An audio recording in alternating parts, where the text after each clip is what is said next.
Hello, everybody. Welcome to this webinar brought to you by Bursa Malaysia and managed by our company LifeChamp.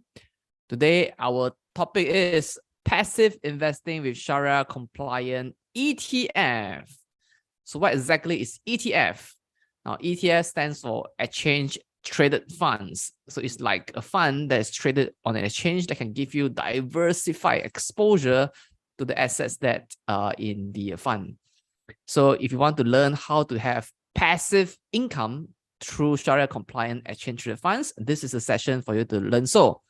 So before we begin, let me introduce myself. My name is Shen Chu. I'm the moderator for this session. So the disclaimer for this webinar is that whatever we share in this session is only for educational purpose. In no way that we give any recommendation for you to buy or sell any listed securities that we mentioned here. So if you decide to make any investment decisions, you're 100% responsible for all your investment risks. So allow me to briefly introduce our guest speaker today. And he is none other than Mr. Zulkifli Zulkifli. Now, Zul is a licensed financial planner with expanded scope. He is currently practicing in a Wealth Vantage Advisory Services in Berhad, a financial firm licensed by Securities Commission and Bank Negara Malaysia. His expertise is in holistic financial planning and advising on equities, debentures, or warrants listed on Bursa securities. Now, Zul truly believes that a simple and personalized investment plan is vital to growing your financial assets. And today, we are very honored to have you here to share with us about Shariah-compliant Exchange Traded Funds, how we can do passive investing with it. So without further ado, let me hand over the session to you, Zul. All right, thank you, Shane.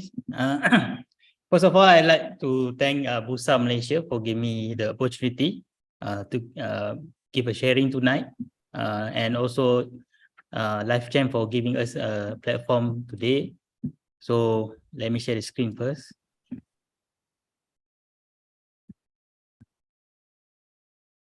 Okay. All right. You can see the screen now, right? Yes. Okay. All right.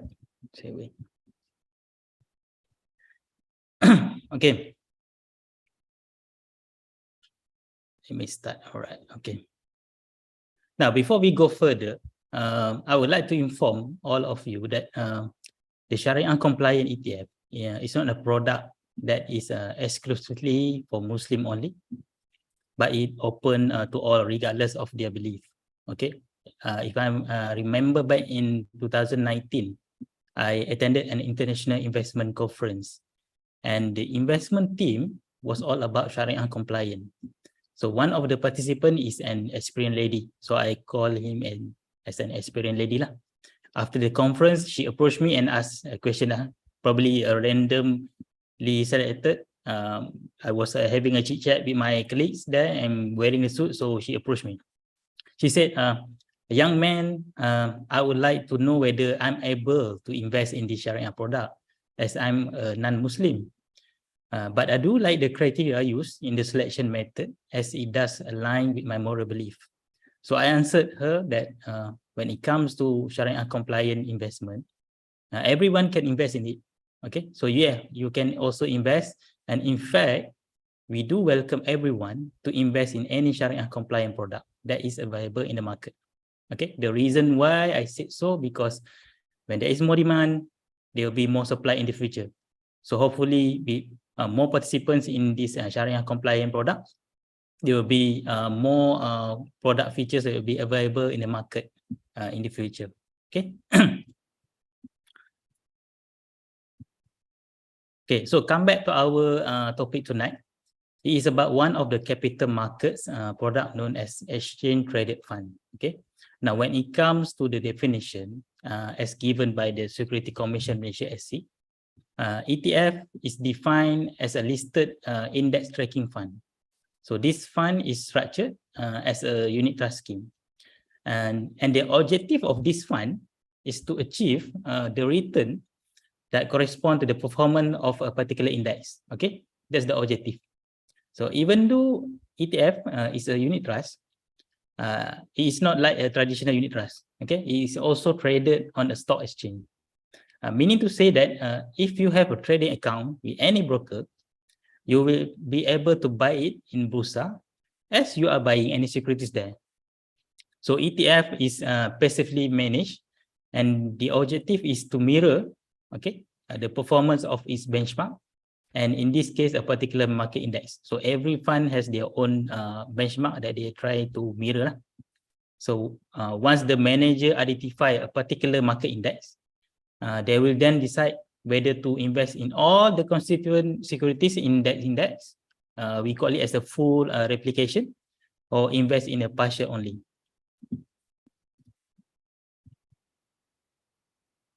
Okay. Now, we're going to spend a lot of time today in this slide, because before we jump into Shariah-compliant ETF, so let's have a understanding on the basic structure of an ETF first. Okay. So as you can see from the diagram here, there are many parties involved. Okay, we have first we have a manager or a management company, a trustee, participating dealers, liquidity providers, and others. So rest assured, we are going to go through them one by one.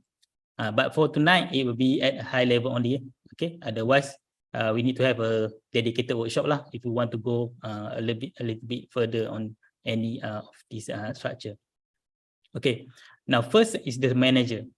So the manager of an ETF is of course lah to manage and administer the fund in a proper, diligent, and efficient manner. Okay, the manager in this case must be approved by the Security Commission under Securities Commission Act 1993. This management company is also responsible to ensure that fund or the units of the funds are correctly valued. Okay. Second, other than the manager, the fund also need to have a trustee. Okay. This trustee will be appointed by the manager to act as the custodian of the fund asset. Okay. The trustee also will safeguard the interest of unit holders by actively monitoring the administration of the fund by the manager. Okay, this appointed trustee must also get an approval by the AC. Okay, so for the trustee, it has a fiduciary duty and remain objective and independent. Okay, therefore, the trustee must also conduct independent reviews and exercise a reasonable diligence in monitoring the function of the management company of the fund. Okay, should there any irregularities, any breach of the provision of the trust deed, guideline, or securities law involved, the trustee must immediately notify the Security Commission. Okay, another party that is also important, but unfortunately it's not available in the diagram shown, is the investment committee. Okay, this committee is responsible in overseeing the investment decision proposed or made by the manager. Okay, so the management of company can propose, but there must be some one committee lah to review everything. So if refer to the guideline on ETF by the AC, the investment committee must consist of 3 members who are individuals, and this committee must act separately and independently for the fund that is appointed for. Okay, and this committee must also get approval from the AC. So we have the management company must get the approval from AC. The trustee also need approval from AC, and also the investment committee. Okay. Now, when it comes to participating dealers, so the participating dealers in this case must be appointed by the management company. So their roles are responsible for the creation and redemption of ETF units. So they can play 2 roles at the same time, either as a principal of the fund or on behalf of clients. Okay, so whenever investor requests for creation or redemption, the participating dealers will apply to the management company for the creation or redemption of ETF units. Okay, Participating dealers also can undertake the role of market makers. So they also can become a market makers. So in this case, in the diagram, we can say that is as the liquidity providers. So these liquidity providers or market makers are required to maintain continuous bid and ask quote. Okay, whenever you want to trade, you need to have a bid price and also ask price. Okay, same as when you go to buy any security or stocks. Okay, so a market maker must be ready to buy from sellers and also ready to sell to buyers. Okay, the existence of these market makers is important in the secondary market, which involve us as a retail investor.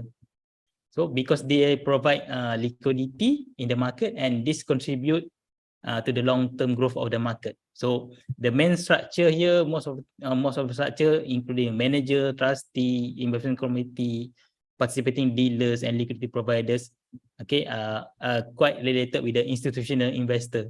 So the function of the presence of these market makers will also provide liquidity for the secondary market, which is involve us as the retail investor. Okay. The other one is the number 5 is that it related with the in-kind creation. Okay, let's talk about this in-kind creation and also redemption of ETF units. So ETF units is done in large multiples. For example, in 50,000 unit, 100,000 or 500,000 units. Okay, because of this size and large securities component, the in-kind mechanism naturally restrict participation of retail investor.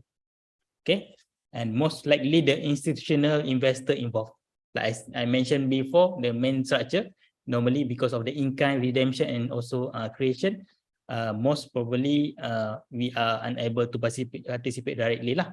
Okay, for retail investor like us that will do transaction in less amount, okay, we need to purchase them from the secondary market, which is in bursa or stock exchange lah in this diagram. So the creation of units, okay, this is the process of creation of unit. Okay, the creation of units begins when a participating dealers assemble a bucket of securities known as an index basket, and then they will deposit it with the trustee via the management company. Okay, this index basket is determined by the management company on daily basis. Okay, so once upon receiving this deposit from the participating dealers, the trustee will then create a specified number of new ETF units known as a creation units and forward them to the participating dealer. So you deposit a basket of security, I give you a creation, unit creation. So this creation are determined by the management company after consulting with the trustee. So when the participating dealer receive the ETF units, they are free to hold or sell them on the secondary market through stock exchange. So in Malaysia, it is traded on bursa in the same manner as stocks. So the price of ETF is subjected to the force of market demand and supply. When redeeming the ETF units, just now is about creation. Now redeeming ETF units, the participation dealer presents the specified number as a redemption unit to the trustee. So in return, the participating dealer will get back a basket of securities, which is equivalent value to the redeemed ETF units. So then the basket of securities can also be sold on the secondary market. So the participating dealer, in terms of interaction with us as a retail investor in the secondary market, either we buy ETF units from them, or sometimes we probably buy the security that after they redeem from the trustee in the stock exchange. So the process of creation and redemption in kind usually will not involve retail investor, like all of us tonight lah. So okay, so where do we take part in this structure? So like I mentioned earlier, remember the market maker, one of the function is to become the liquidity provider. So retail investor involvement is normally with this market maker lah. Okay, the market maker determines the bid and ask price. So this bid and ask price reflect the net asset value, NAV, where the bid price is spread below the NAV and the ask price is a spread above NAV. Okay, so whenever you want to sell the unit, you need to refer the bid price, and whenever you want to buy the unit, you need to refer to the ask price. So retail investor we use as price. Okay, you want to buy the unit, can like I mentioned earlier, when you want to sell it back again, you need to refer the bid unit lah, right? Okay, now we move to the next slide. Okay, now this is the basic structure of a Shariah-compliant ETF, known as IETF in Bursa. So Shariah-compliant is ETF is IETF lah in Bursa. So basically from here, we can see that the structure is similar with the normal ETF. But for IETF, a Shariah advisor must be appointed by the management company to advise on all Shariah matters in relation to an Islamic ETF. Okay, in general, Shariah advisor must either be an individual or a corporation, and must registered with the Security Commission Malaysia, either as a licensed Islamic bank or a licensed bank or licensed investment bank approved to carry on Islamic banking business. Say for example, where individuals are appointed as Shariah advisor, they must comprise at least 3 individuals to form a Shariah committee. So the Shariah advisor appointed must be independent from the management company. Okay. So the Shariah advisor appointed must also carry out the following roles and responsibility lah. Okay. Number 1 is that they need to provide Shariah expertise and advice on Shariah matters in relation to an Islamic ETF. Okay, this include matters relating to documentation, structure, feature, investment instruments, and ensuring that all aspects of the Islamic ETF are aligned with Sharia requirements. Okay, they also need to ensure that Islamic ETF complies with the applicable Sharia rulings, principles, and concept endorsed by the Sharia Advisory Council, SAC. Other than that, they also need to review the ETF compliant report and investment transaction report. Okay, every time the fund, the management company do any transaction, either redemption or creation, and this report also include the compliance report provided by the compliant officer. So the Sharia advisor also need to go through all of these documents, and Sharia advisor also need to prepare a report to be included in the annual report stating their opinions whether this Islamic ETF has been managed in according to Sharia rulings. Okay, sometimes they have to apply ijtihad lah, or we call it as a intellectual reasoning, to ensure all aspects related to Islamic ETF are in compliance with Sharia. Let's say if there is in the absence of any rulings endorsed by the by the Sharia Advisory Council. So that's when this situation happen, then they have to apply their ijtihad lah, or intellectual reasoning. Okay. Another add point I would like to say is that there is also a specific roles lah and responsibility of Sharia advisor for Islamic ETF, which ETF that based on gold and silver. Okay, in this case, Sharia advisor appointed must conduct at least an annual audit, including site visit to the place where the gold and silver bullions or bars are kept. This is true because I've known one of the Sharia advisor. She said that occasionally she need to go abroad because she need to do some audit relating with Sharia product, and also one of the our ETF. She need to fly to Singapore to do that. So this is important. Okay, the reason why they need to do that because they want to confirm that the gold and silver bullions or bar are in existence. Okay, and the quantity including the record of its movement and the bars are kept in a segregated and allocated manner. Okay, where the ETF is expressed to be managed and administered in accordance with Sharia principle. The index used also as the benchmark must be Sharia index consisting of Sharia-compliant security. So after this, we will learn what Sharia screening methodology used to classify whether the securities is Sharia compliant or not.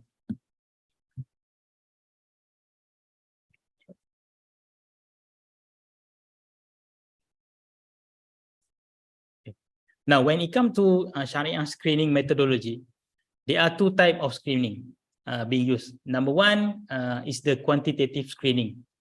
Second is the qualitative screening. Okay, for the quantitative screening, there are two levels involved. Level one is for the business activity screening. Okay, for the business activity screening, the contribution of Sharia non-compliant activities to the overall revenue or profit after tax of the company will be compared against relevant business activity benchmark as follow. Okay, the first benchmark that they use is that 5% benchmark. Okay, this is applicable to the following activities lah in the table. So you can see that activities related with conventional banking and lending, conventional insurance, gambling, liquor and liquor related activities, pork and pork related activities, non-halal food and beverages, Sharia non-compliant entertainment, tobacco and tobacco related activities, interest come from conventional accounts and instrument, dividend from Sharia non-compliant investment, and other activities deemed non-compliant according to the Sharia principle as determined by the Sharia Advisory Council. Okay, for this kind of activities, the contribution of Sharia non-compliant to the group revenue or profit after tax of the company must be less than 5%. Okay, second benchmark is the 20% benchmark. Okay, this benchmark is applicable for the following activities. Okay, activities including things like share trading, stock broking business, rental received from Sharia non-compliant activities, and other activities deemed non-compliant according to Sharia principle by the determined by the Sharia Advisory Council. So the contribution of Sharia non-compliant activities, these kind of activities, to the group revenue or profit after tax must also be less than 20%. Okay, now we finish the first level. Okay, now is the level 2. Okay, the level 2 relates with the financial ratio benchmark screening. Okay, for this ratio, the SAC consider the following. Number one, the cash over total asset. Okay, so the cash only includes cash placed in conventional accounts and instruments, whereas cash placed in Islamic accounts and instrument is excluded from the calculation. The second financial ratio that taken into account is that debt over total asset. So debt only includes interest-bearing debt, whereas Islamic financing or sukuk is excluded from the calculation. Sukuk is the Islamic bond lah, right? So for each ratio, the reason why is that it is intended to measure riba and riba-based elements within a company's statement of financial position, or the old terminology that we understand is the balance sheet lah of the company. And in this case, it must be less than 33%, right? And last for the level 3, so once you pass the level 1, level 2, and then for level 3, which is the qualitative screening lah. Okay, the security, the Sharia Advisory Council (SAC) also consider the aspect which involve public perception or image of the company and of the company activities, from the perspective of Islamic teaching. So we have 3 levels lah. Okay, level 1, level 2, and also level 3. So level 1 and level 2 related with quantitative screening. Level 3 related with qualitative screening.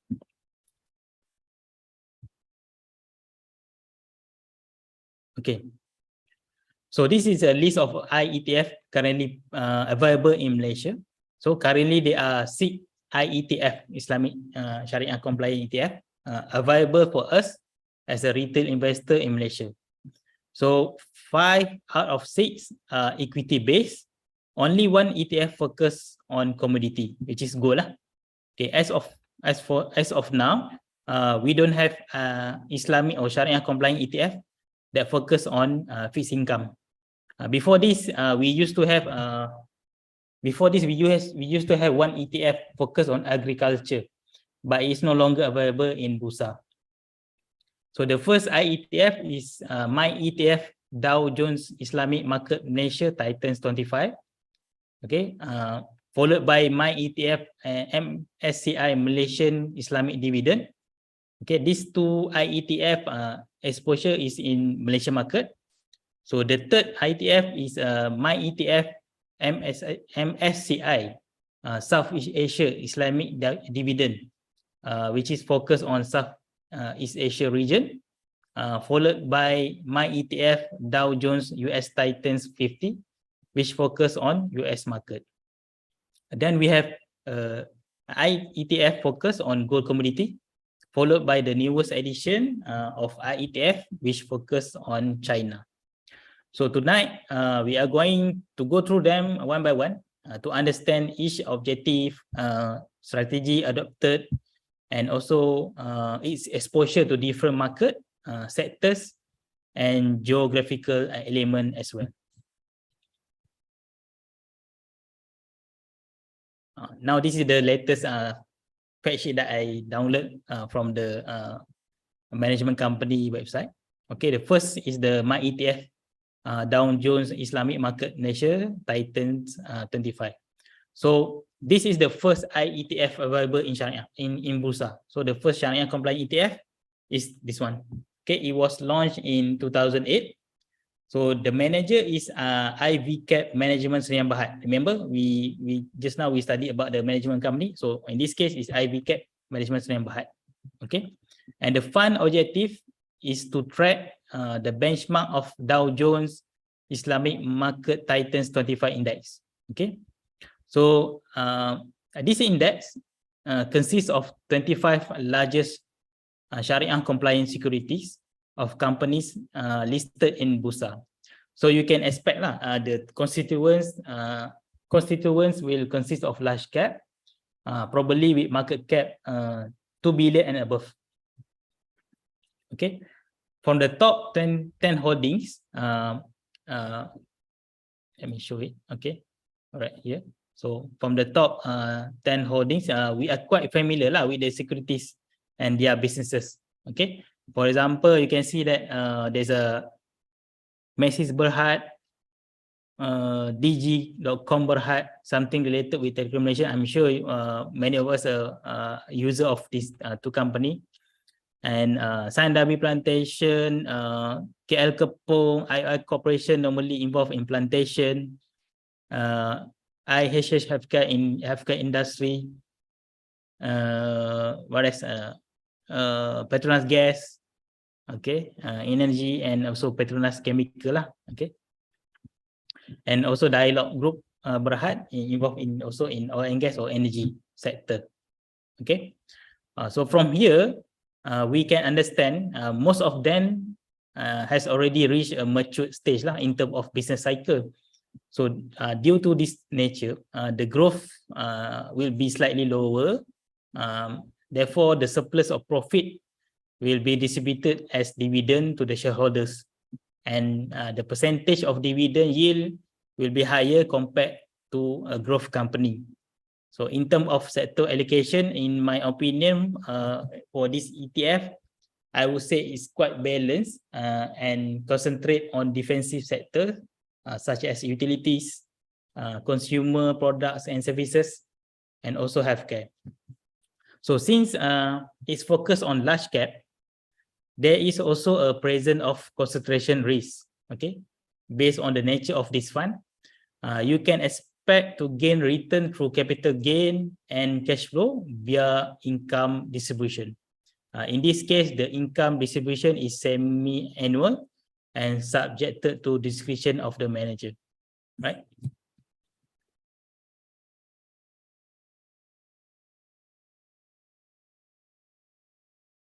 Okay.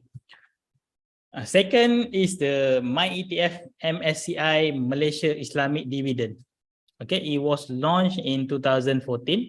So the manager or the management company is also the same, which is IVCAP Management Sdn Bhd. And the fund objective is to track the benchmark of MSCI Malaysia IMI Islamic High Dividend Yield 10/40 Index. It's quite long. Okay, now this index will reflect the performance of the large, mid, and also small cap equities. Previously, I think is focused more on 35 largest cap. This ETF have a broader exposure lah. They have a constituent of large, mid, and also small cap equities. Okay, in terms of market capitalization. Other than this broad exposure, is also focused on Shariah-compliant equities with higher than average dividend yields. Okay, this is just an example. For example, if the average dividend yield is 3 to 4%, any Shariah compliance that equities that can produce more than that will be listed as the candidate, and further details will be done by the investment committee of the management company to ensure that it is also can be sustainable lah. Okay, this is just an example lah. All right. So from the fact sheet, you can see the top 10 holdings. We can see some of similarity in terms of the securities and their businesses with the first ETF lah. Okay, but unfortunately, we can't see any mid-cap equities in the top 10 holdings. But we just need to dig further in the fund annual report lah for the mid and small cap equities involved. Okay. Based on these top 10 holdings, you can see that there's quite a difference. Some of them like QL Resources is business company involved in poultry businesses. Scientech by Heart involved in packaging and packaging materials. Other than that, it will be quite similar lah to the first ETF. Okay, in terms of sector allocation, I would say it's quite heavy on plantation and consumers, products and services. So the plantation sector will be more cyclical in nature, whereas the consumers can be both lah, either cyclical and non-cyclical. And this ETF also, the sector also supported by defensive sector in utilities lah. So based on the nature of this fund, you can also expect to gain a return through capital gain and cash flow via income distribution. But I think it emphasized more on the cash flow part. So I would say it is more inclined towards an income portfolio. So the income distribution is annually and subjected to discretion of the manager.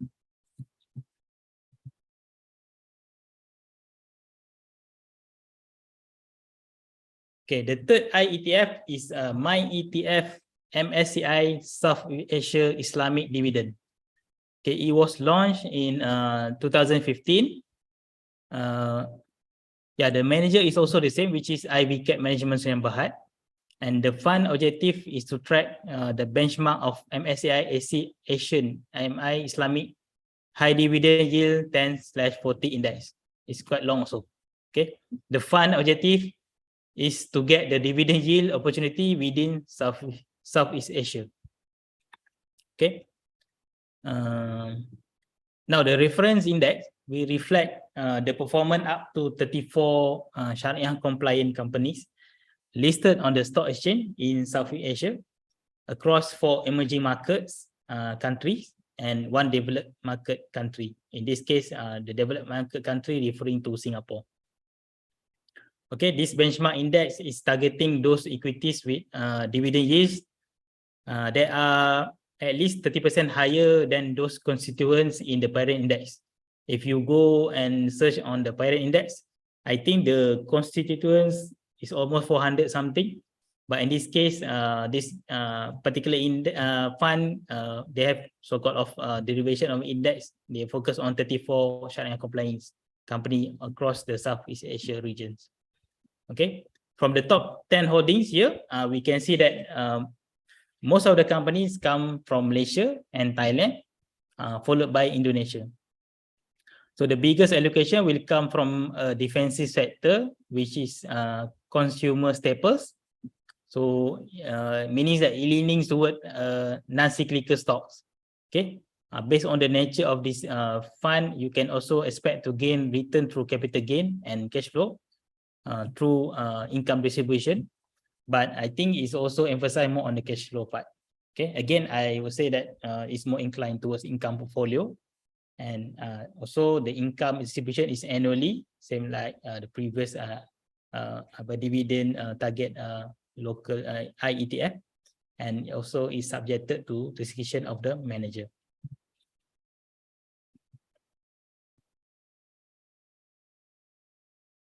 Okay, the final IETF from the same management company, which is IBK Management Sdn, is my ETF Dow Jones US Titans 50.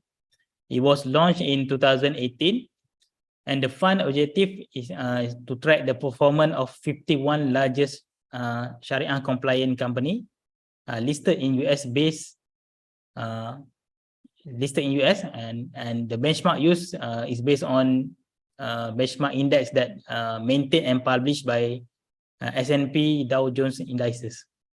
Okay, for this ETF, Shariah-compliant ETF, this one is quite special. The base currency used is in US dollar instead of Malaysian ringgit. Meaning to say that before you can purchase this IETF, you must check with your broker whether the platform provided will be able to support in terms of currency conversion. Okay. Otherwise, you won't be able to conduct any transaction. This is rule based on my experience before. I opened a couple trading account with our local broker. I was thinking to get a better brokerage rate with one of the broker. And when I asked whether I can buy this kind of ETF, unfortunately the broker cannot do so because they don't have any facility to do currency conversion, and because of that I can't get to buy this kind of ETF lah. Okay, so if you're interested to buy this ETF, since that is the base currency is US dollar, you must make sure check again with your broker whether they can support this currency conversion. Okay, based on the top 10 holdings here, we can see it is dominated by technology stock. So most of them are known to us as a user of their product. Okay, and it is confirmed by referring to the sector allocation, which is heavy towards information technology. Okay, you can see that the top 10 holdings, something like Apple, Nvidia Corporation, okay, Tesla, something like that. Okay, so most of them are inclined towards technology stock. Okay, so based on the nature of this fund, you must be aware that there are risks associated related to currency risk, because since that we need to have a currency conversion when we buy this kind of ETF, and it's traded in US dollar. And the concentration also risk also available for this kind of product, not in terms of market cap, but the concentration risk also relate with the technology sector.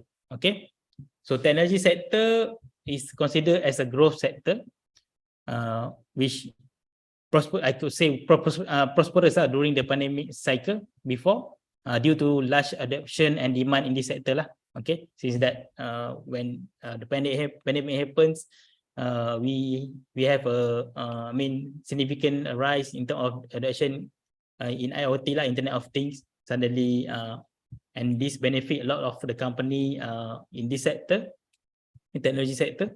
So you can see that if you happen to get into the technology sector before the pandemics, you probably riding on some of handsome profit lah at that time.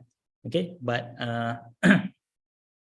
but after the normalization after the pandemic cycles, and most country opening back, and we try to normalize our life after pandemics. And you can see that I mean, in terms of revenue, there's some impact on the revenue, and also since that as a growth stock or growth sector, normally they are heavy on term of financing, because they need financing to keep on growing. So when there's a jump of increase of interest rate by certain countries, and then you can see that some of them are being impacted by this kind of exercise. Okay.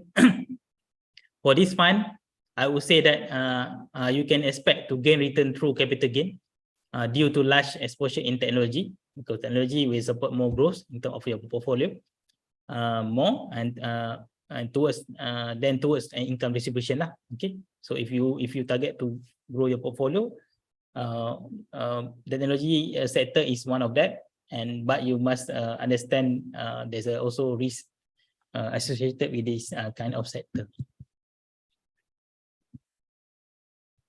So now, based on this 4I ETF by the IV cap measurement Sdn Bhd, you can see that they are using the same Shariah advisor known as Amani Advisor Sdn Bhd, right?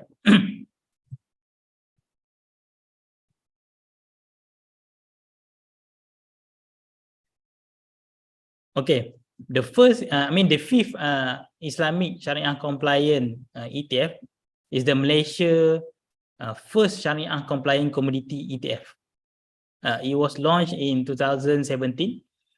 The objective of this fund is to aim for the return performance that closely track the performance of gold price. Okay, the manager of this fund is formerly known as Afin Huang Asset Management. Now they are known as AHAM Asset Management Berhad. Okay, before this, the first four is IV cap. Now we have a new management company lah. So the benchmark used in this case is for this kind of ETF is the London Bullion Market Association, LBMA gold price. So by investing in this fund, the investor will be able to invest in physical gold without need of storing and also insuring the gold bullion. Okay, this could be an alternative lah, product for investor who seek to hedge their profits or capital against uncertainty in the market, but prefer a better liquidity management. Okay, so some investor prefer gold and silver as one of the hedge instrument when there's an uncertainty happen in the market. So traditionally they have to buy the physical gold, physical silver bullions, and they need to rent storage for them to keep storing all these bullion and bars. But you can also use this kind of product if you prefer to involve in commodity lah. Okay, however, there are specific risks associated with since that it related to gold commodity lah. Okay, which are one of them is that the reliance on the gold provider from time to time. Okay, minimum redemption size that investor need to fulfill. So you can ask for the physical gold after you buy this ETF, but there's a minimum redemption size that you need to fulfill lah before you can ask for the physical gold. And also the fluctuation of gold price due to demand and supply factors. Okay, so if I'm not mistaken, one of the assayer in Asia under London Bullion Market Association, one of them is in Indonesia, known as Logam Mulia. Okay, I don't think we have assayer in Malaysia right now under registered under LBMA, but in South Asia, one of them is in Indonesia, known as Logam Mulia.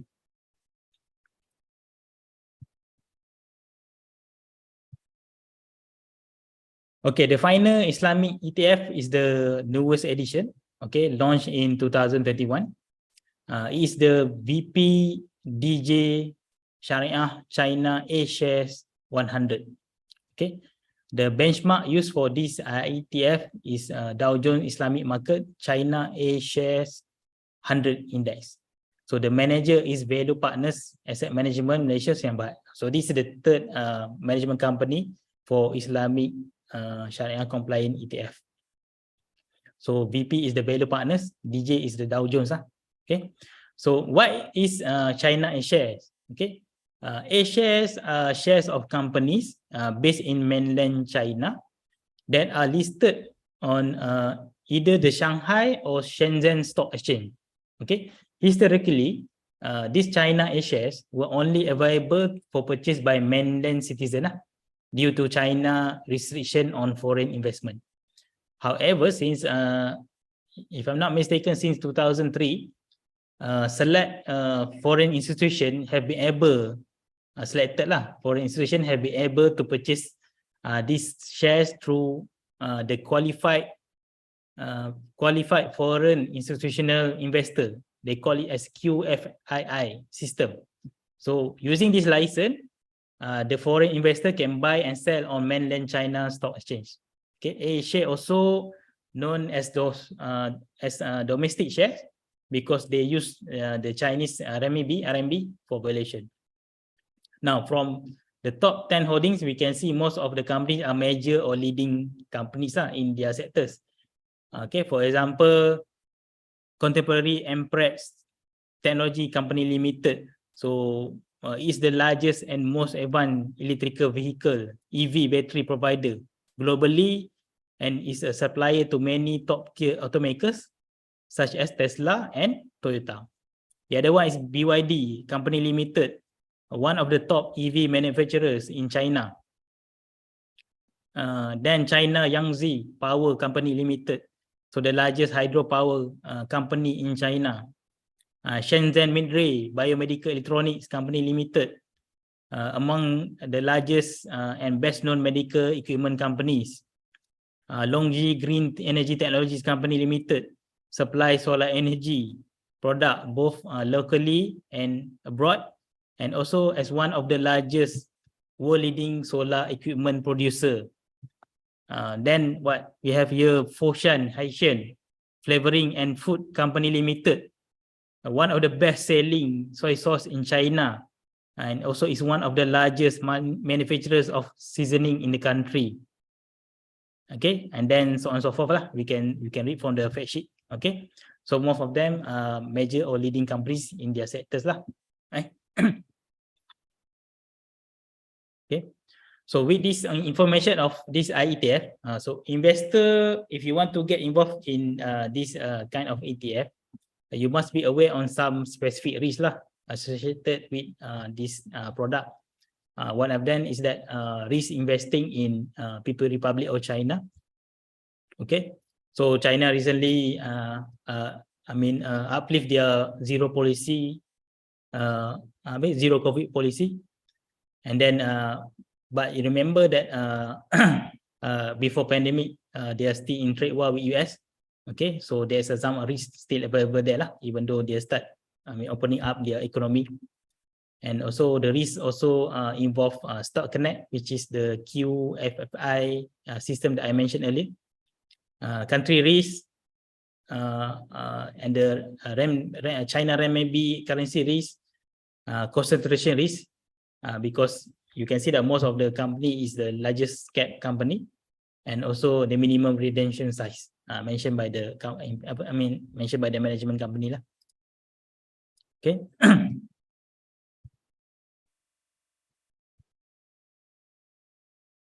So as a summary for all IETF that currently available for investor in Bursa Malaysia, we can say that most of them are equity based. We currently don't have yet Islamic or IETF for fixed income, but we have one IETF involved in alternative investments such as commodity, which is good. So far we have 3 management companies for all these IETF, which most of them under IVCAP Management Siang Berhad. Most of them, most of the currency used to do the transaction is in Malaysian ringgit, only one in US dollar. Even though if you go to the website of Trade Plus Shariah Go Tracker, they said the currency used is Malaysian ringgit, but when I check in the Bursa, it's still in Malaysian ringgit. So every ETF here has its own benchmark or tracking index. Therefore, we can compare the performance from one ETF to another lah. Okay, it won't be an apple to apple comparison. So do not ask whether which one is the best compared to the other one, because most of them are using different kind of benchmark, and they have different investment style or target, or also exposure in terms of geographical and also sectors.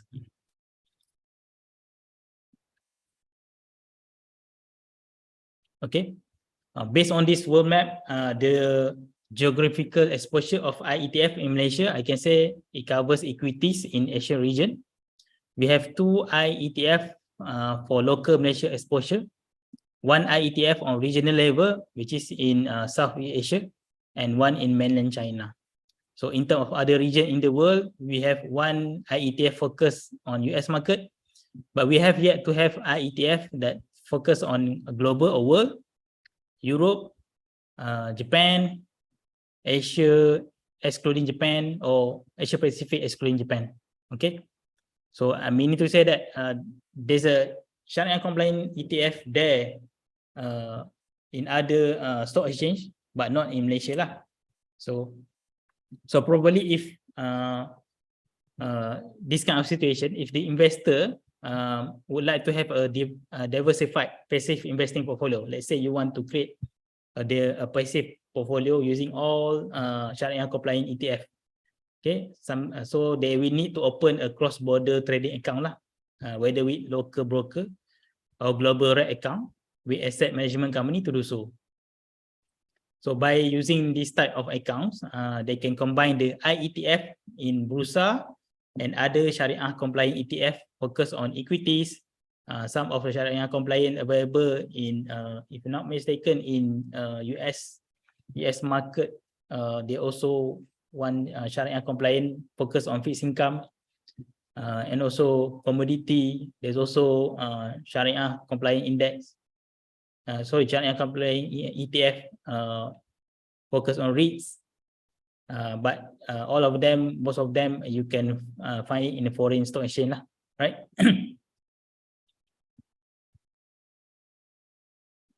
Okay, for the advantages and benefit of investing in IETF is that you straight away get an instant diversification when you invest in ETF.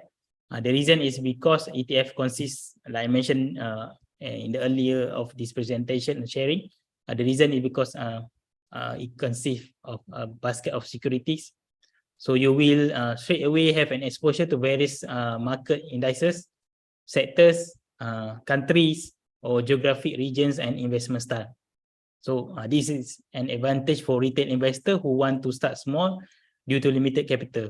Okay, to be honest lah, if for the retail investor, let's say you have below than 50,000 capital, maybe because of your risk profile tolerance, you most likely inclined to invest in big or large cap company. So it's quite challenging for you to create a portfolio focus on largest cap. So one of the way you can do it using IETF lah. Okay, so we know that IETF is like unit trust, but for a unit trust, the management companies are allowed to charge three type of fees. Okay, this is a traditional unit trust lah. Okay, the first fee is the initial service charge. The second is the repurchase fee, and the third one is the management expenses. Okay, so when you buy a traditional unit trust, you will have to pay first for the initial service charge, which is called as the front end, and when you sell back your unit trust to the unit trust management company, you will have to pay another charge, which is the repurchase fee. We call it as a back end. So however, when trading ETF units, investors are charged with brokerage fees, similar like securities trading. Okay, because ETF is passively managed, so the management expense ratio is relatively low compared to actively managed unit trust fund, including fixed income fund. You know lah, when you traditional unit trust fund, the equity funds will be slightly have the the highest management expenses compared to the fixed income funds. But For ETF, because of the investing style of the passively managed, so the management expense ratio is sometimes relatively compared lah to other, including in fixed income funds. Okay, like I mentioned before, you can purchase or sell ETF units in secondary market. So the execution of trades are performed on a real-time basis during the market hours in Bursa. So the investor can use stock order. If you're familiar with stock trading, you know there's a couple of stock order. So you can also use stock orders such as limit order, market orders when trading this ETF.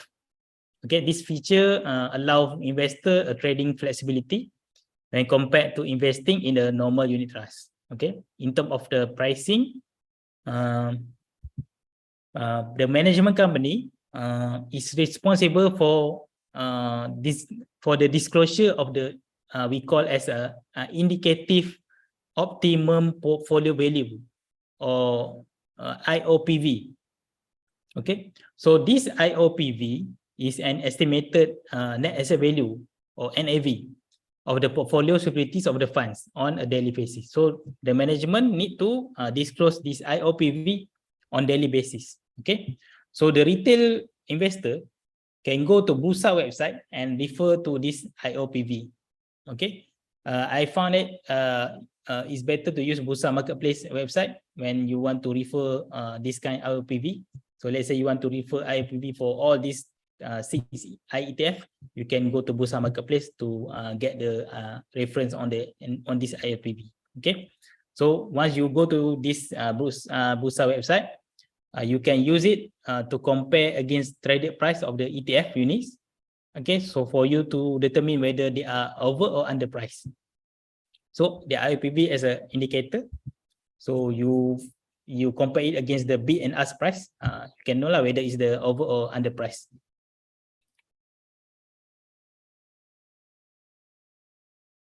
Okay, risk in ETF investment. So in any investment product, there is always risk involved.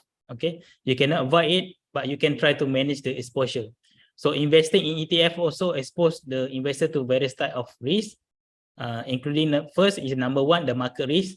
So investor are exposed to market risk due to basket of security, which form the components of the target index. So for ETF, the market is usually the broad market risk of a diversified portfolio. Number two is the asset class or sector risk. So an ETF can be organized to track specific market segments. So therefore, the investor may encounter investment returns that are too concentrated on a particular asset class or sector. So we have the example just now. You can see that some of them focus too much on larger cap. Some of them probably inclined towards one of the sector. So it is likely to be influenced by a single economic, market, or political event. Okay. Number three is the trading risk. So this trading risk may arise when the management company face some difficulties to invest in the basket of securities identified in an ETF. So the trading risk also happens when the stock exchange is illiquid. This makes the bid and ask spread can be large and contribute to the trading risk. Okay. Finally, is the tracking error risk. So this risk happens when the ETF fail to track or mirror the performance of its benchmark index. Okay. It also possible to happen when the management company decide to invest in different weightings from those of the target index, or invest in comparable security index of those identified. Let's say they want to mirror some index as a benchmark. There's some weightage in terms of security or sector involved. Then suddenly they decide they slightly not following that kind of weightage. So there could be some tracking error risk arise from that.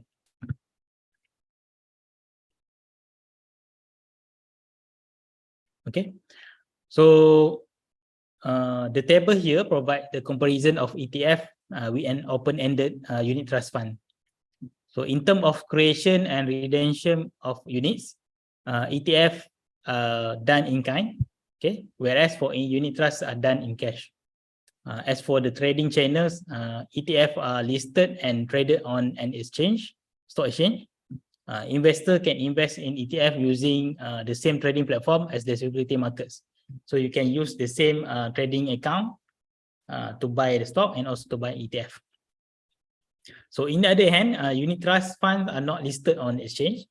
So buying and selling are done through appointed distributors. Okay.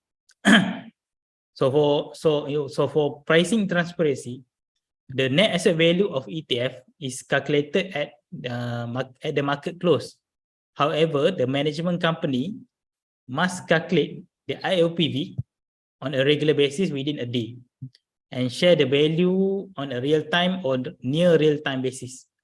Usually, the IOPV is updated at 50-second intervals. Okay. As for unit trust fund, forward price is applied and transacted price is only known at the end of the trading day. Okay. Okay, now we compare ETF with the equity securities. Okay, both are traded in the same platform, which is on stock exchange. So in Malaysia, ETF are also traded in bought lots. Okay, you need to buy units and lots, and the settlement day is on the existing T+3 basis. Okay. So investor will have to pay also brokerage fees, clearing fees, and stamp duties when trading ETF through dealers representative. However, the differences between these two instruments are for underlying investment, ETF units are backed by a basket of security representing a particular index, whereas for equity securities represent a direct ownership of a particular individual company. So that's why for ETF, in terms of dividend, so-called or cash flow component, they call it as an income distribution, and is under discretion of the management of the company. But for the when you invest directly with the stock, you become you have a portion of ownership of the particular individual company. So whenever the company declares certain dividend, you will get the same percentage of the dividend lah. Okay. But for equity security, there no need for market maker, but liquidity of ETF is enhanced with the presence of market makers. Okay. So I think I've come to my final presentation slide. So I pass back again to Shane to conduct the session. Thank you. Thank you so much, Zul, for doing this passive investing with Shariah-compliant ETF with us today. So I think I learned a lot about Shariah-compliant ETF. If any questions to ask our speaker today, you may write them in the Q&A box so we can address them accordingly. So write your questions on the Q&A box if you want to ask our speaker any question.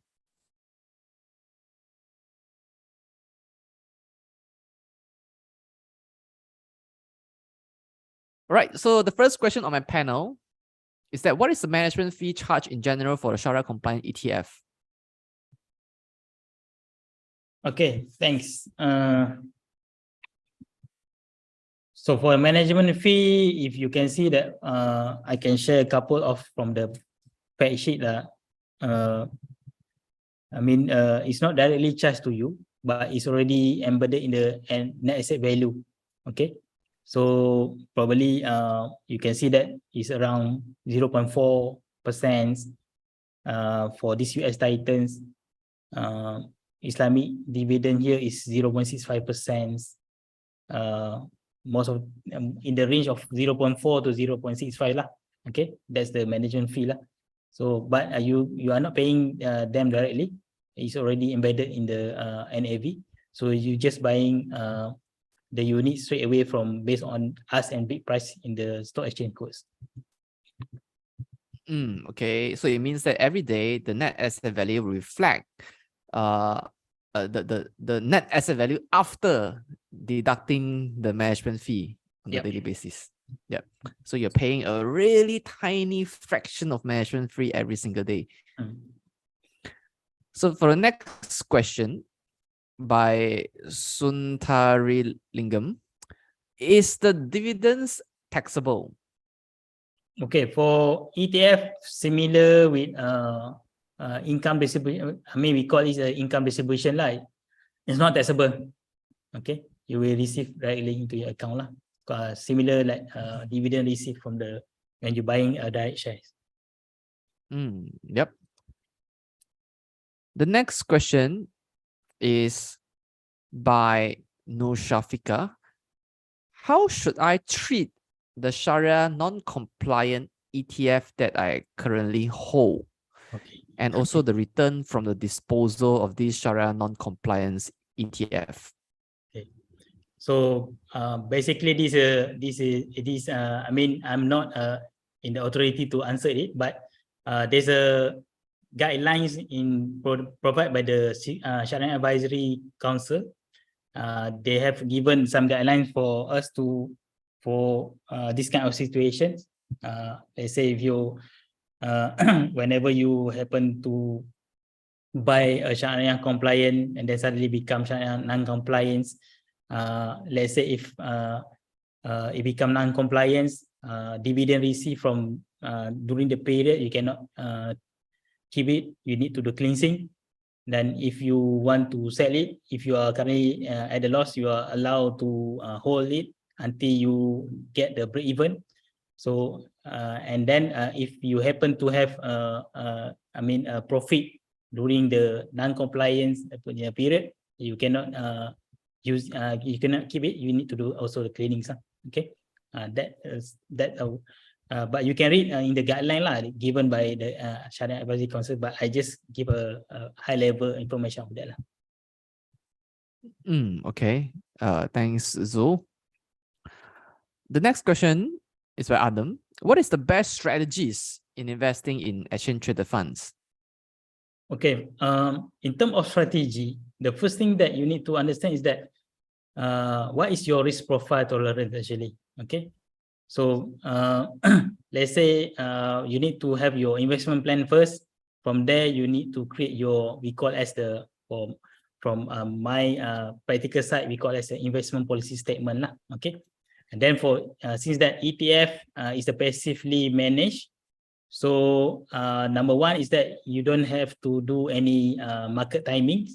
Okay, I mean nobody can do the market timings, so you just need to I mean decide whether this kind of ETF I mean complies to or relate with your risk tolerance, and then whether this kind of ETF you want to have exposure in terms of risk management. Probably you want to have some exposure in terms of other markets, so that whenever our local market is not so convincing, you can still making profit in other markets.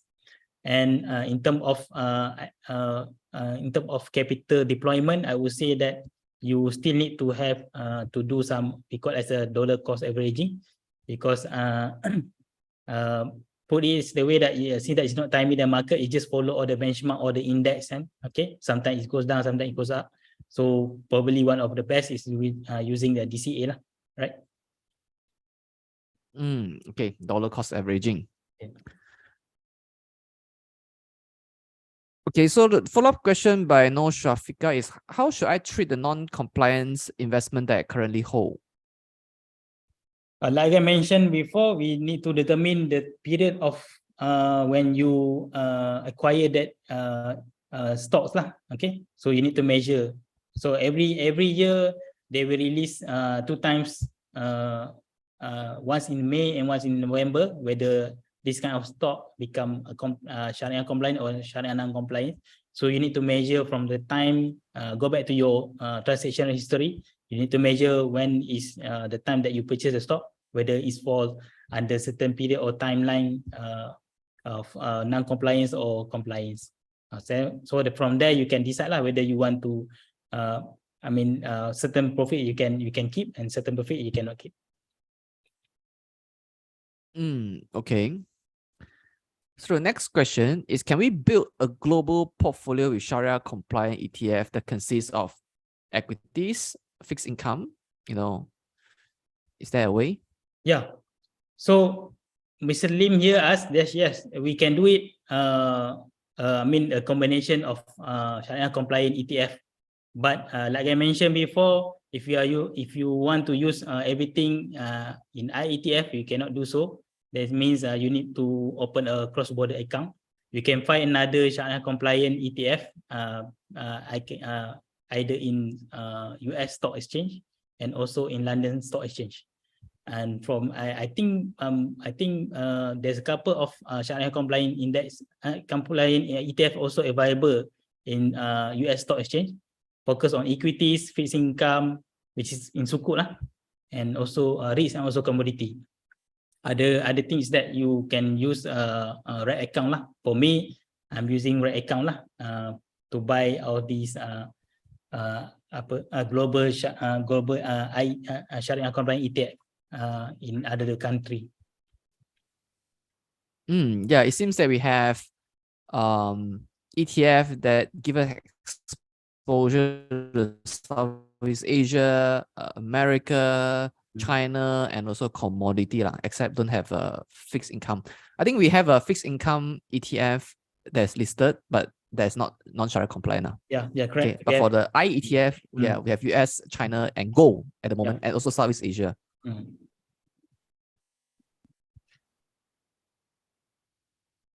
The next question is by Ahmad Shamil. Is technical analysis required for the ETF investment?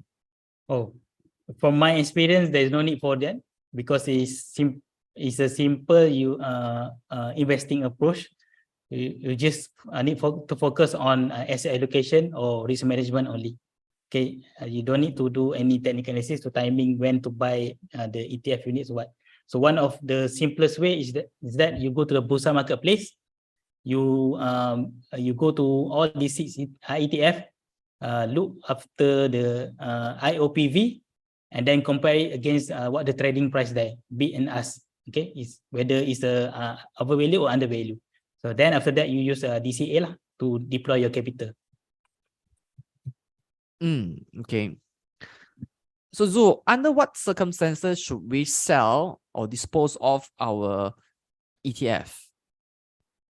For me, from my opinion is that whenever you construct a portfolio, you have certain weightage in the portfolio.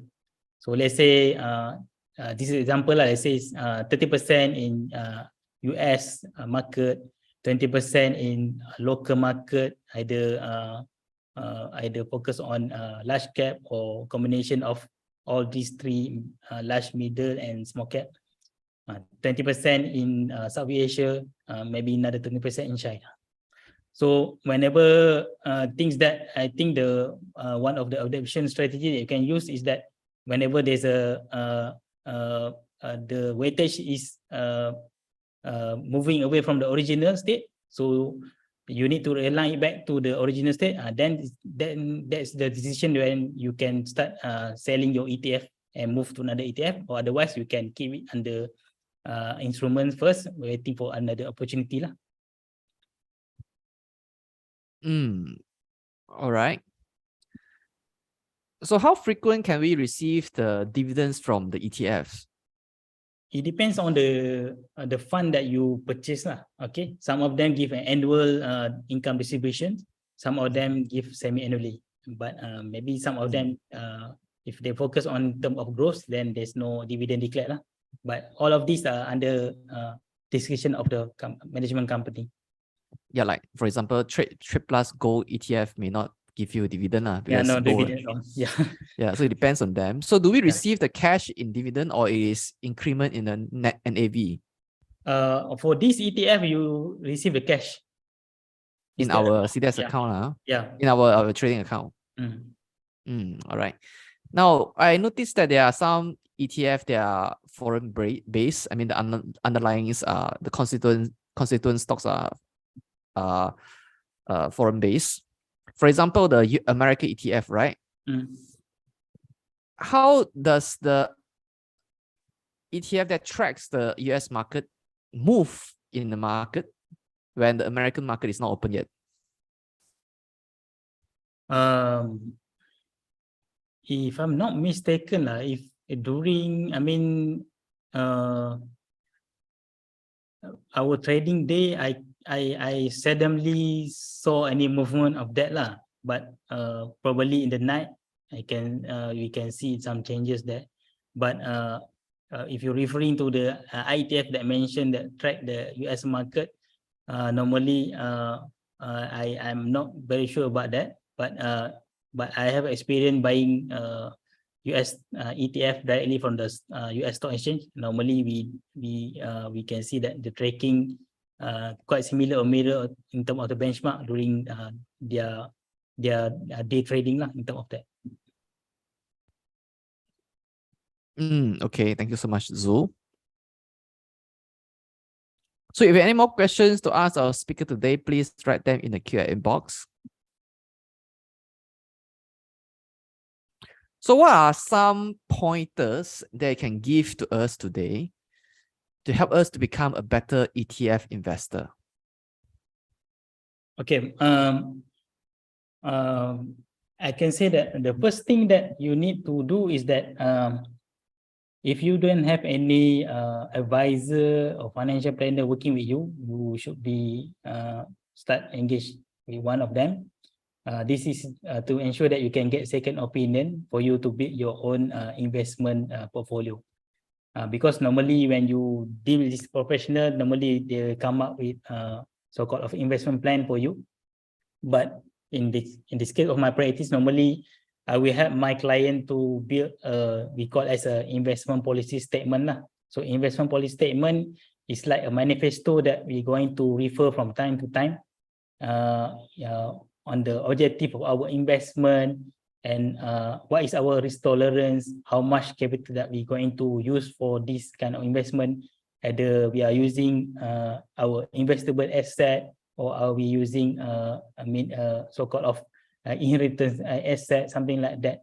And then from there we can work closely on how to use this kind of ETF to build your portfolio. Probably you will know whether because due to limitation of a product or Sharia compliant currently, probably this is not going to be your the core portfolio. It could be your satellite portfolio. So the core portfolio will be coming from maybe another instruments or Sharia compliant instrument. And then from there you can do so-called of continuous monitoring.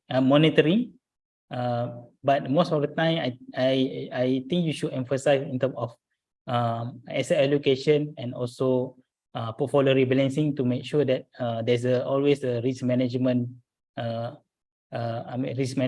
aspect being used in your investment. So otherwise, it just makes you more disciplined. So you know that when it's time to take profit, you need to take profit because you have some guidance. Okay, otherwise you're going. I remember one of the client that I asked him to do portfolio rebalancing. He didn't follow it, so he missed the opportunity to keep the profits. So that's kind of things that I think you should consider lah before you come into any investment. So get your first investment plan first. Then after that, you can find any instrument that suit with your profile. All right. Thanks, Zul. The next question is by Ashar. Are there any ETF with exposure to currency as an asset class? No, at the moment we don't have it. Even in the global, I don't think we have it exposure to currency as an asset class. Normally, the asset class will be equities, fixed income, commodity, or REITs. So the reason why is that commodity and REITs, they try to have a non-correlation. So let's say if equities and fixed income is not performing, so maybe you can get some profit from REITs market or also commodity. So most of the time when they produce a product, they try to study whether this kind of asset class will be have a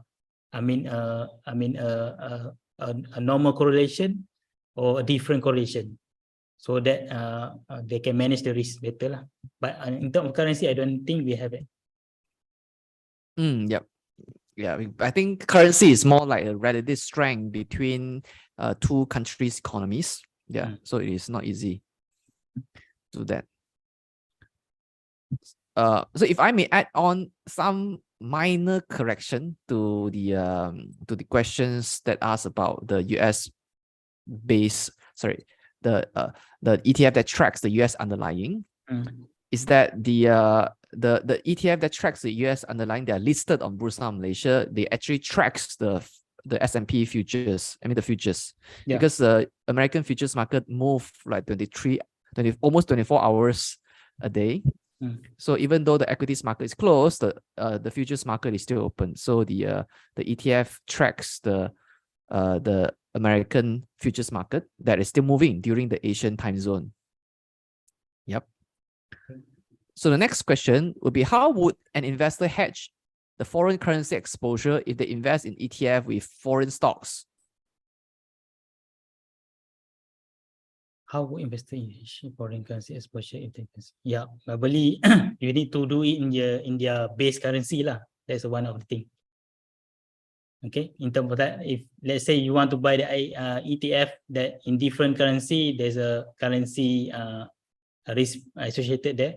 Most of the thing, I think that one of the ways is that you can buy the ETF using the base currency itself lah. Probably if the ETF is launched in US, you use US dollar currency or if the ETF are listed in the London, you probably can consider using Great Britain, but of course you need to understand the currency risk also lah. Is there a good buy?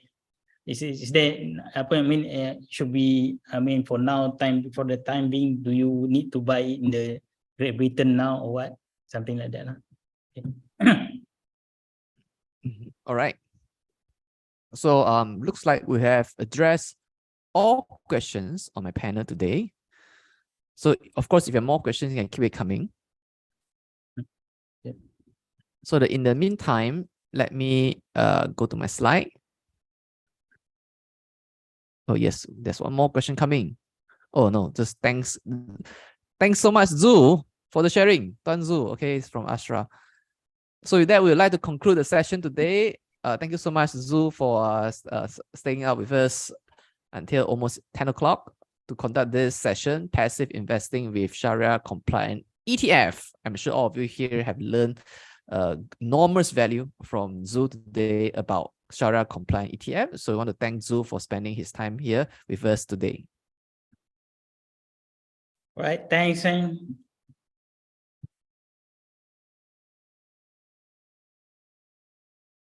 For our before we conclude, let me talk about Bursa Academy.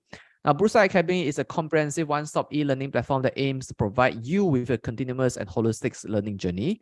It is simplified, user-friendly, accessible anywhere, anytime, at your own pace. So if you want to learn more about Bursa Academy, you may scan the QR code right here, or you can visit www.bursaacademy.bursamarketplace.com. So on Bursa Academy, there are a lot of investing resources that you can refer to. For example, there are investing articles, investing recording, investing webinars that you can attend, investing competition, quizzes that you can participate, investing coursework, or any investing coursework that can enable you to trade L&I ETF, leverage and inverse ETF. So you can achieve a lot from all these Bursa Academy resources. So to become an informed investor, please make full use of Bursa Academy, as these are all the resources made free and available to you from Bursa Malaysia. So for our next webinar, it is titled, "There's no better way than going back to basics." Okay, so this session is essentially about structured warrants. So if you want to learn about the basics of structured warrants, please come to our next webinar happening on 15th of March 2023, 8:30 to 10 p.m. So I've given you the registration link right now. So you may join us in this webinar to learn about structured warrants. So if you want to learn how to use a small capital outlay to get better returns or leverage returns from the stock market, come to this webinar that's titled "There's No Better Way Than Going Back to the Basics to Get the Essential Elements of Structured Warrants Learn, so you'll be able to navigate the complex products like structured warrants better." All right. So with that, we've come to the end of today's session. So thank you all of you here for tuning in to this session until the very last minute. So wish all of you here have a blessed weekend. So stay safe and see you all in our next webinar. Okay, bye. Thanks, Zu. And this is Shane signing off.